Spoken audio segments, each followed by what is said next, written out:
இருக்கிறோம். 11 சுண்டி தான் ஆடணும். ஓகேங்களா? அதனால் இந்த மேட்ச் வந்து கொஞ்சம் க்ரூஷியலாக இருக்கும். ஆப்போசிட் வந்து ட்ரிபிள் சீன் விளாடுவாங்க. அதுக்கு தகுந்த மாதிரி நம்ம எஃபெக்ட் கொடுக்கணும்.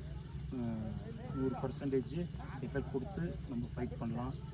மீதி எல்லாம் நம்ம பார்த்துக்கலாம். கேட்சஸ் மேட்ச்சு ப்ளஸ் எல்லோரும் சப்போர்ட் பண்ணுங்கள் லாஸ்ட் வரைக்கும். எந்த ஒரு டென்ஷன் ஆகாதீங்க. கிரவுண்டில் தயவுசெய்து அன்னிவன்ட் வார்த்தைகள்லாம் பேசுகிறீங்க. எது இருந்தாலும் எங்களை சொல்லுங்கள், நான் பேசிக்கிறேன். பேருக்குள்ள நிறையா ஆர்கியூமெண்ட்டெல்லாம் வரக்கூடாது. உள்ள டிசிப்ளினாக விளையாட்டு போகலாம். கேமாக விளையாட்டு எங்களுக்கு. ஓகேங்களா?